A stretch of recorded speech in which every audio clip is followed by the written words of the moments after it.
Hey everyone, it's Victoria. Today I am super excited to make this video because today we are going to be talking everything Survivor Series War Games. We're going to be discussing the women's War Games match, the men's War Games match. There's a lot to talk about. Rhea Ripley returned. Seth Rollins might rethink his partnership with Roman Reigns. I don't know, there's a lot to discuss. But before we get into that, don't forget to subscribe and ring the bell so you never miss another video, and follow me at It's Victoria Daisy everywhere you can find me.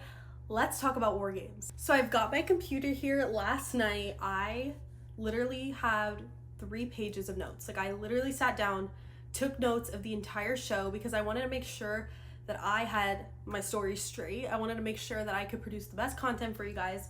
But let's start off with the first segment of the entire show. It's the first War Games match we're going to talk about, and that is the women's War Games match. So we start off with Liv Morgan and Raquel Rodriguez coming out to the ring, ready to confront Bianca and Jade. But before she calls them out, she lets them know that she's not alone. She's got backup. So she calls out Nia Jax, Tiffany Stratton, and Candice LeRae to the ring. They are now the 5 women on team number 1 per se. And then Bianca Belair and Jade Cargill come out and they're like, oh honey, you got this wrong. We have backup too. So Naomi comes out and Io Sky comes out. They all go down to the ring and then Liv Morgan's like, well honey, here's the thing, the numbers game. And she starts counting everybody and she's like, there's 5 of us and 4 of you. Who's dumb enough in the back to come out and be on your team and face us? And then Rhea Ripley's music hits, and that is probably one of the greatest feelings alive. I love being a Rhea Ripley fan, especially when moments like this happen. It's very fun. And so she comes out, and obviously the last time we saw her was when Liv Morgan beat her up at NXT outside in a car, and that was scary, and she had like brain damage, I think, or something like that. Don't mark my words and correct me if I'm wrong. It's like something with the brain. And I had said in my last video that I wasn't sure if it was a work or a shoe, and I still don't know for sure. She was wearing like a face protecting like face mask situation, the one that Cody Rhodes used to have like thousands of years ago. You know, one of her eyes were completely messed up, and you know, she got little bangs. She cut bangs and they look cute, so it made up for it. But it was definitely electric to say the least. I mean, Liv Morgan looked like she wanted to crap herself and leave. And it was amazing. So then Rhea Ripley gets in the ring. She's already holding the mic, and literally all she says is 2 words: War Games. And then all hell breaks loose from there. Everyone starts beating up each other. Rhea goes after Liv. It's a whole thing. And that pretty much concluded that opening segment of Raw. But now we know the official women's War Games match is going to be Rhea Ripley, Bianca Belair, Jade Cargill, Naomi and Io Sky versus Liv Morgan, Raquel Rodriguez, Candice LeRae, Nia Jax, and Tiffany Stratton. That's a mouthful, but I am so excited. I know there were slightly a few people that were angry that Rhea came out. They wanted Bayley or they wanted Becky or like somebody else. But I think that this Liv and Rhea storyline is far from being over, and I think it's only going to get better from here. I love that they're incorporating War Games into their storyline. I think it adds depth, and it's going to be bloody. It's going to be amazing. I'm so excited. This is probably one of the, if not the best War Games matches for the women that we've had ever. All my favorites are in this match, so I'm very excited. It's going to be so much fun to watch. And this is also Tiffany Stratton's first War Games match, and I'm just so excited. This is just going to be so much fun. All right, now moving on to the men's side of things, we've got the men's War Games match to talk about. So this all started unfolding last night in particular when the Usos and Sami Zayn kind of confronted or had a little talk with Seth Rollins. They basically explained to him that they had searched high and low, up and down, left and right, through the entire roster to try and find their 5th member to team with them for War Games, and everybody said no. And so Seth was their last resort, and here they were. They were desperate. They're like, Seth, please put your differences aside with Roman. We need a 5th member, and you're exactly the guy to do that job. And Seth refuses. He says it's not worth it.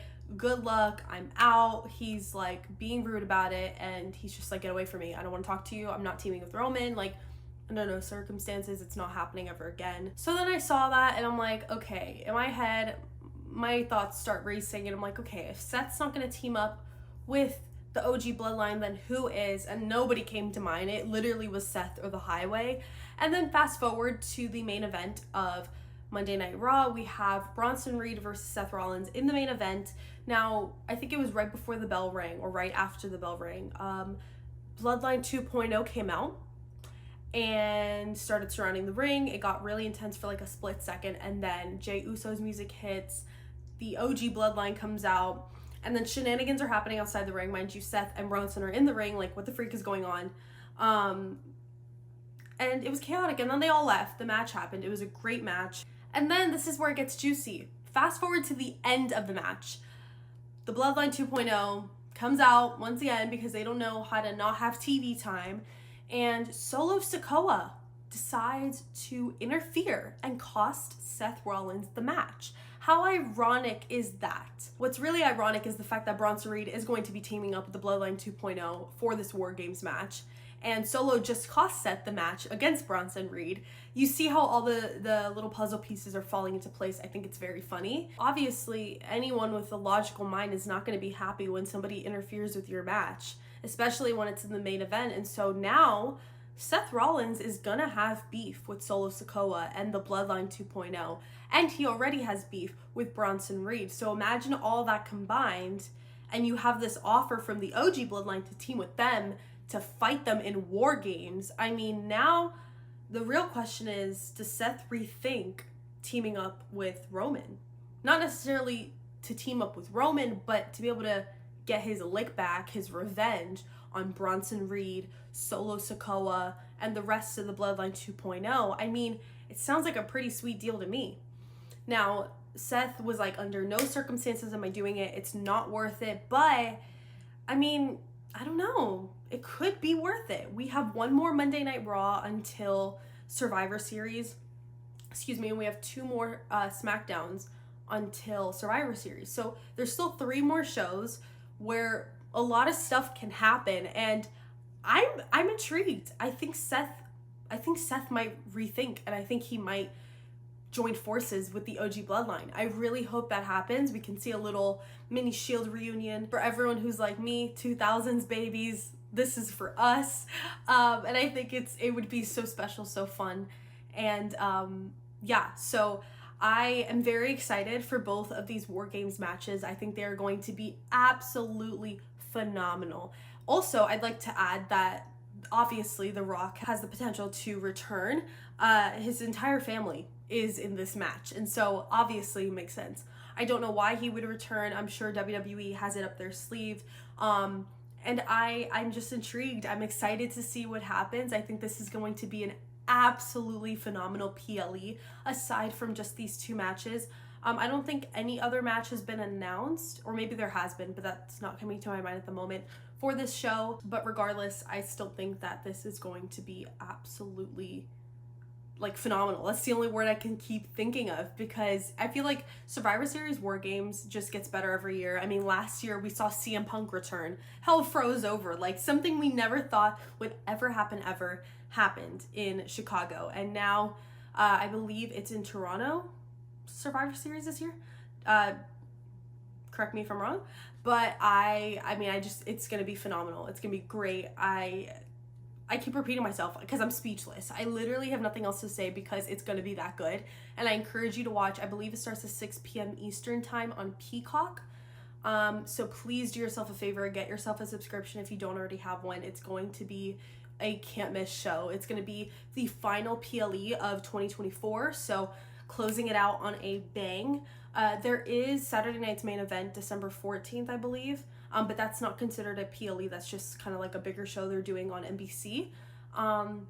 So this is the final PLE of the year, and I think it's going to be a banger for sure. There's going to be a lot of blood, sweat, tears. Hopefully we get some returns, betrayals. I don't know. I'm looking for it to be spicy, juicy, and I think we're going to get all of that and more.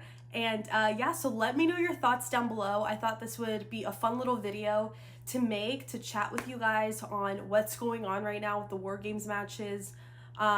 If you guys like these kinds of videos, please let me know down below. I also wanted to let you guys know, fun little announcement, I announced it this past weekend on my other social medias, Instagram and TikTok, that I'm going to be attending the 2025 WWE Royal Rumble in Indianapolis, February 1st. I am so excited. You guys know me.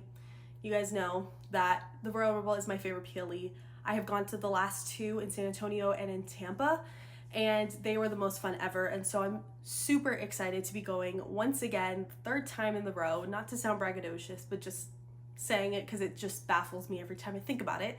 And I'm just so thrilled, so thankful and blessed that I'm able to go. It's 2 weeks before my birthday, so it was kind of like a little birthday gift. And I'm just so stoked. There's gonna be so much fun content. There's gonna be an entire vlog. There's gonna be reaction videos, Superstore videos. I mean, the whole 9 yards, everything you can think of and more. And if you want to see my previous Rumble content, I'll link that in the description as well. But thank you guys so much for watching this video. Don't forget to subscribe and ring the bell so you never miss another video. Follow me at It's Victoria Daisy. Ever you can find me, Instagram, TikTok, all the places to stay up to date and be the first to know about fun projects that I'm working on, more content that's coming out, and random little things about my life if you're interested. I love you guys so much. Don't forget to celebrate the joy in what you love, and I'll see you guys in my next video. Bye!